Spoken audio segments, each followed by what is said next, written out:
Hello, my name is Maverick. I am the interviewer, and this is my interviewee, Connor. Hello.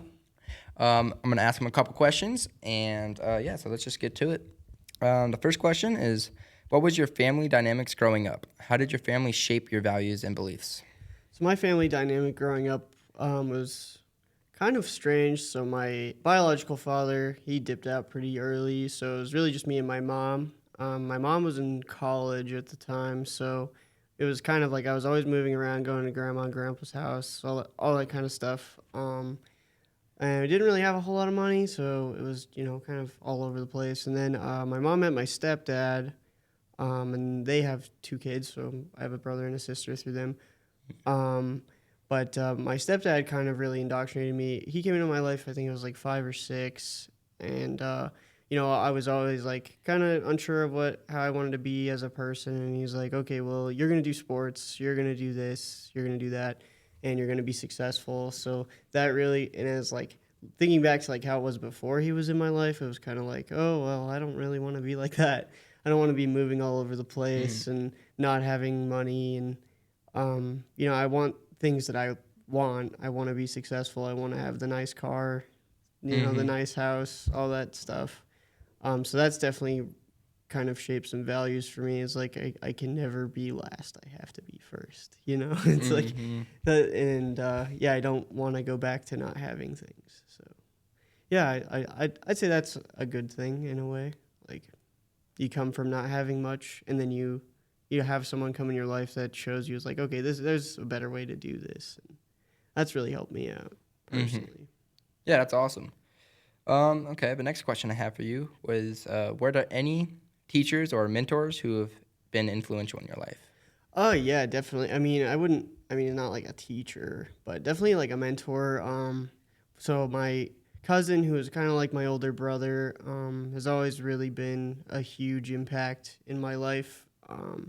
Really kind of taught me how to be me, and like even when you're nervous and anxious, to always be yourself and never be second best. Like you're always Mm-hmm. doing something. You always have a smile on your face, and even if you're struggling, like don't let people see it. Like just go, just get it done, no matter what, and have many assets and values that you are a professional at, that you are so good at. Like he taught me how to trade stocks, 3D print, build computers, all this other stuff.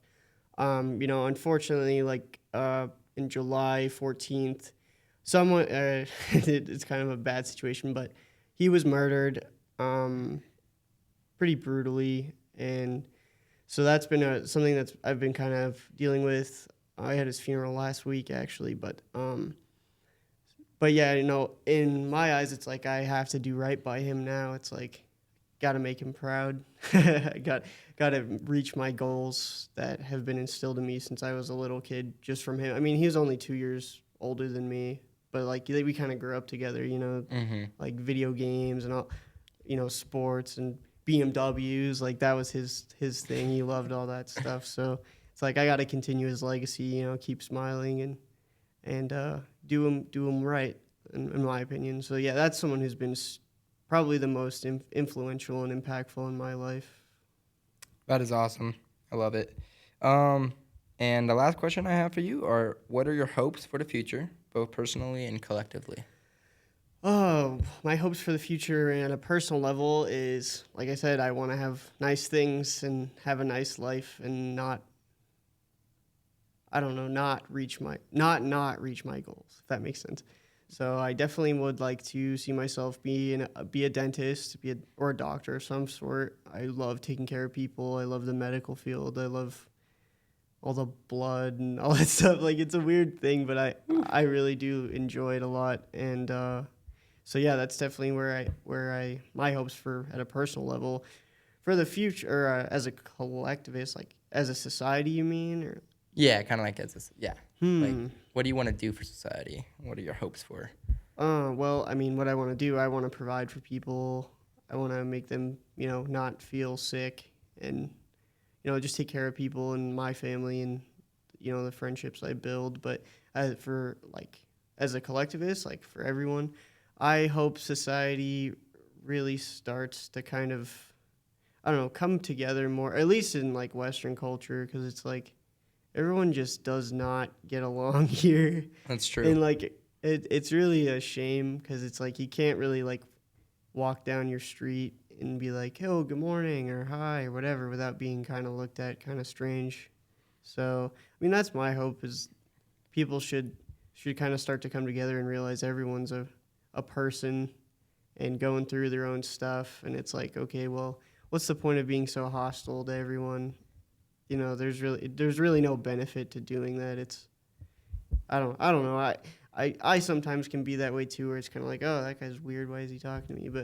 But I've become more open to like, being able to just talk to strangers and, broaden my horizons a little bit and perspectives. But that's my hope. I hope that everyone maybe starts to gain a little bit of that insight because I think it'll, be better for society at a larger scale. So. Yeah, no, completely agreed. Yeah, well, that's awesome. We covered 3 questions. I can ask you another one. Yeah, if you sure. want. Have you had any significant changes in community over the years? Not really, to be honest. I've kind of been well. I mean, yeah.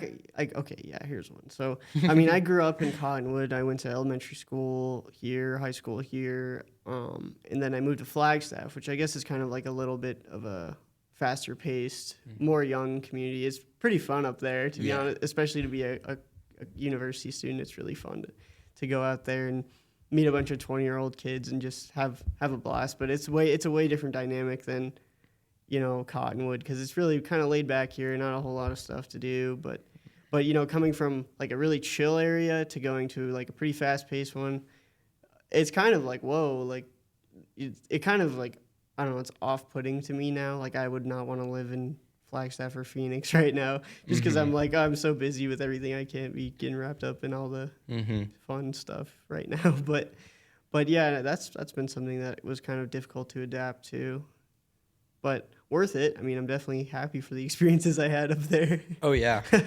We go through like these phases for sure. Yeah, okay. Well, covered 4 questions and we're perfectly on time. So Sweet. thanks for watching and thank you, Connor, for being my interviewee. Yeah, absolutely. Yeah. And